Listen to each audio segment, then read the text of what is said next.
नमस्कार, welcome to my channel. मैं हूं मनीषा। दोस्तों, आज की वीडियो बहुत ही इंटरेस्टिंग होने वाली है। आज हम बात करेंगे वर्ष 2022 में करवा चौथ का व्रत हमें कब करना है, पूजा करने का शुभ मुहूर्त क्या है और चतुर्थी तिथि की प्रारंभ कब से हो रही है और कब होगी समाप्त। चंद्रोदय का बहुत बड़ा महत्व होता है क्योंकि बिना चंद्र के पूजन का हमारा व्रत संपन्न नहीं होता है। तो इसलिए चंद्र का पूजन कैसे करना है, यानी कि उनकी थाली में हमें क्या क्या चीज़ें रखनी है और चंद्रोदय का समय क्या है, जिससे आप अपने जिस भी सिटी में रह रहे हैं उस समय चंद्र को अर्घ दे लें।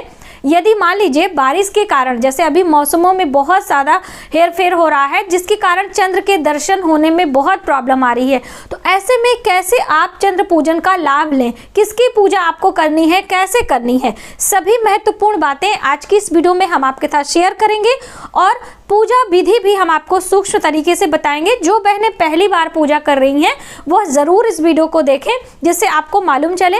प्रैक्टिकली पूजा करके मैंने आपको ऑलरेडी दी है, तो आप वो वीडियो ज़रूर देख लें।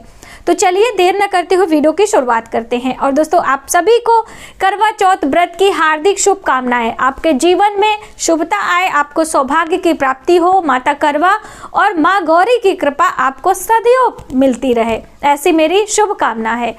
दोस्तों, हम बात कर रहे हैं करवा चौथ व्रत के बारे में। तो यह व्रत कार्तिक मास की कृष्ण पक्ष की चतुर्थी तिथि को मनाया जाता है। दोस्तों, आइए जान लेते हैं कि चतुर्थी तिथि का प्रारंभ कब हो रहा है, कब होगा समाप्त, चंद्रोदय का शुभ समय क्या है।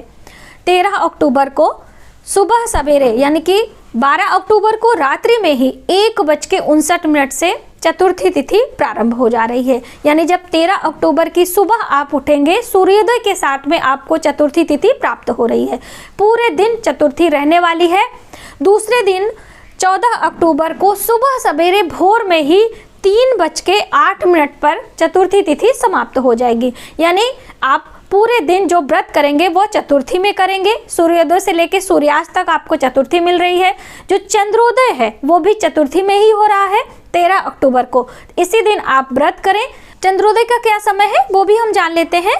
13 अक्टूबर को रात्रि को 8:09 का समय चंद्रोदय का बताया गया है। तो आपके शहर के अकॉर्डिंग थोड़ा बहुत ऊपर नीचे हो सकता है, क्योंकि सूर्योदय अलग अलग राज्यों में अलग अलग तरीके से होता है। जैसे जैसे सूर्य निकट होता जाता है उसी तरह से समय उसका ऊपर नीचे हो जाता है।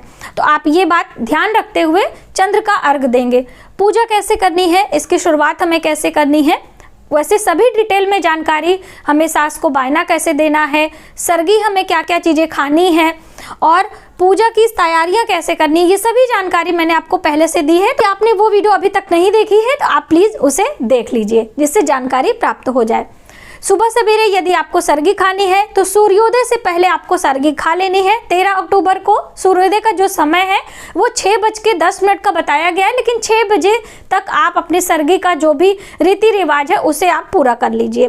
ठीक है। सरगी में फलाहार की चीज़ें खाई जाती हैं, अनाज की कोई भी चीज़ें आपको सेवन नहीं करनी है, ये आपने समझ लिया। अब सुबह सवेरे स्नान ध्यान आप करके माता करवा का और भगवान शिव का ध्यान करें और व्रत का संकल्प ले लें। यदि आप पूजा मंदिर में पूजा कर चुके हैं तो संकल्प आपको मानसिक रूप से लेना है जब आप सरगी खाते हैं तभी, क्योंकि सरगी बिना नहाए नहीं खाई जाती है।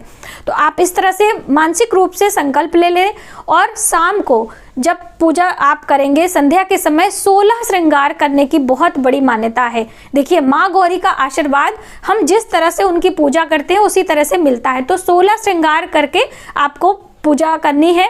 बहुत सारी बहनों ने ये पूछा था कि क्या हम जो 16 श्रृंगार करेंगे, साड़ी, कपड़े, चूड़ी, गहने, गजरा, मंगलसूत्र, बिंदी, मांग टीका जिसे आप कहते हैं, नथ वगैरह सभी पहन के की जाती है। तो जिसमें से चूड़ी है, साड़ी, कपड़ा, क्या हम हर चीज़ नया खरीदेंगे? बिल्कुल नहीं। जो आपके पास पहले से है, धुली है, वही आप ले लीजिए। जो हम करवा माता को या गौरी माता को भेंट करेंगे वह हमारी नई चीज़ें होनी चाहिए। जो हम सासू माँ को बायना देंगे वो भी हमारी नई चीज़ें होनी चाहिए। पुरानी चीज़ों का दान हमें नहीं करना है। तो ये बात आप समझ लें। भोग प्रसाद आप बना लीजिए। आपके घर यदि कोई मिष्ठान बनता है विशेष प्रकार का, जैसे कि 8 पूड़ियों की अठौरी, गुलगुला, हलवा, ये सभी चीज़ें चढ़ाई जाती। किसी किसी के यहाँ ड्राई फ्रूट्स चढ़ाए जाते हैं, किसी के यहाँ मिठाइयाँ, फल, ये सभी भोग लगाए जाते हैं। तो इस तरह से आप सभी पूजा की तैयारी कर लीजिए। पूजा के शुभ मुहूर्त में आपको एक स्थान आपको चुनना है। यदि तारों के छांव में आप पूजा कर सके तो अति उत्तम है, वरना अपने रूम में ही, पूजा मंदिर में या कहीं भी एक स्थान पर आपको पूजा की चौकी लगानी है, जिसपे साफ शुद्ध वस्त्र बिछाकर करवा माता की फोटो, भगवान शिव परिवार की फोटो आपको रखनी है। आपको बीच में कलश रख देना है। अब आप श्री कलश लगाते हैं या दीप कलश, दोनों में से कोई भी लगा सकते हैं। दीप कलश लगाएंगे तो ज़्यादा अच्छा है। और आप पूजा की सामग्री आपको सामने रख देनी है। 2 करवा आपको लेना है। एक नया करवा जो कि हम माता गौरी के लिए या फिर करवा माता के लिए लेते हैं, और दूसरा करवा जो हमारा हर वर्ष का होता है। अगर आप पहली बार रख रहे हैं तो दोनों करवा आपका नवा होगा। करवे में सरई लगाई जाती है, उसे आप लगा लीजिए। और करवे के अंदर बहुत सारी बहनों का प्रश्न था कि हमें क्या भरना है, तो देखिए बहुत सारे लोग अनाज भरते हैं, यानी खड़े गेहूं या फिर धान चावल भरते हैं। बहुत सारे लोग उसमें ड्राई फ्रूट्स भरते हैं, बहुत सारे लोग चीनी भरते हैं, भूरा जिसे आप कहते हैं, मिठाइयाँ भरते हैं। तो आप जो भी आपके घर में परंपरा हो उस अनुसार उसके अंदर आप भरें। ऊपर भी कुछ दक्षिणा मिठाइयाँ आप रख लीजिए, रेवड़ी, बतासे, चिवड़ा, कुछ भी आप रख सकते हैं। ठीक है, इस तरह से आप पूजा की सभी चौकी आप लगा लीजिए। उसके बाद पति पत्नी मिलकर यदि पूजा करते हैं तो ज़्यादा उत्तम। आप अपने बच्चों को बिठा लीजिए, अपने बड़े बुजुर्गों को बिठा लीजिए, सभी के साथ में पूजा करते हैं। भगवान शिव का, भगवान गणेश का पूजा पहले आप करेंगे, भगवान शिव, माता पार्वती, सभी को स्नान ध्यान कराएं, सभी चीज़ें बारी बारी से आप चढ़ाएं, करवा माता का ध्यान करें। उसके बाद आपको करवा माता की कथा सुननी होती है, जो कि कथा मैंने आपको चैनल पर सुनाई है, तो आप उससे भी सुन सकते हैं। पुस्तक आती है उसमें भी कथा दी रहती है, तो वो भी आप पढ़ सकते हैं। उसके बाद आपको आरती करनी होती है, करवा फेरना होता है। तो देखिए बहुत सारी बहनों ने पूछा था कि हम अकेले हैं, तो जो 2 करवा है, एक माता गौरी को आप साथ में ले लीजिए, एक स्वयं से करवा इस तरह से फेरा जाता है, करवा दे करवा ले, इस तरह से करके मैंने वीडियो में बताया है, तो वो आप देख सकते हो। इस तरह से करवा आप फेर लीजिए। यदि ग्रुप में कर रहे हैं तो एक दूसरी महिलाओं से आपको करवा फेर लेना होता है। इस तरह से करवा फेरने के बाद अगर चंद्रोदय का समय हो चुका है, जैसे कि पूजा करने का शुभ समय क्या है वो भी आप समझ लीजिए। शाम को 5:54 से 7:09 का जो समय है वो पूजा का शुभ समय है। एक बार फिर से हम रिपीट करेंगे, 5:54 से शाम को 13 अक्टूबर को लेकर 7:09 तक का समय है। आप 7:10 भी कर लीजिएगा, कोई ऐसी नहीं है। तो आप इस समय पूजा कर लें और थोड़ी देर रिलैक्स कर लें, कथा सुनते वगैरह थोड़ा समय हो जाता है। फिर 8:09-10 तक चंद्रोदय हो जाएगा, उस समय आप चंद्र का पूजन कर लें। चंद्र की आपको एक थाली अलग से लगा लेनी है, जिसमें आपको एक छोटा सा घी का दीपक रखना है।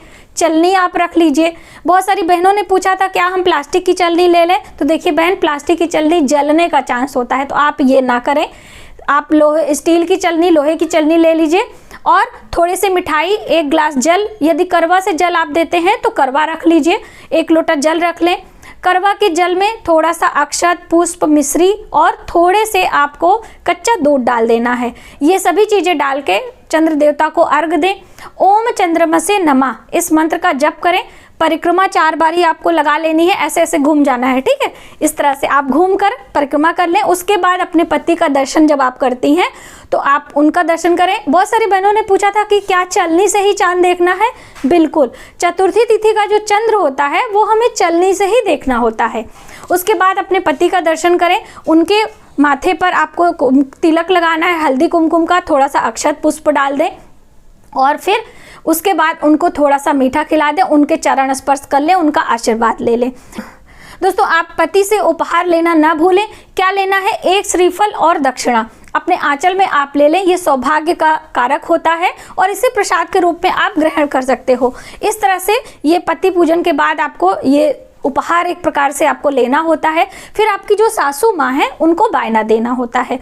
बायने में आप कुछ भी रख सकते हो, मैंने इसकी स्पेशली वीडियो दी है, तो बता देती हूँ कि आपको एक थाली में कुछ साड़ी, कपड़े, फल, मिठाइयाँ, या फिर आपकी सासू माँ सुहागन नहीं है तो सिर्फ दक्षिणा और फल, मिठाइयाँ, चांदी के सिक्के आदि देकर उनको आशीर्वाद आप उनका ले लें। उसके बाद जो आपने प्रसाद चढ़ाया है, फल मिठाइयों का भोग प्रसाद, वो आप स्वयं खा लें, अपने सारे परिवार में वितरित करके। इस तरह से करवा चौथ का व्रत आप अपने घर में मना सकती हैं। तो आपने जाना कि करवा चौथ का व्रत हमें कैसे करना है, पूजा का शुभ मुहूर्त क्या है, चंद्रोदय का शुभ समय क्या है और कैसे हमें पूजा करनी है मैंने सूक्ष्म विधि से आपको बताने की कोशिश करी। तो मिलते हैं एक नई जानकारी के साथ नए वीडियो में, तब तक आप अपना ख्याल रखें। जय माता दी।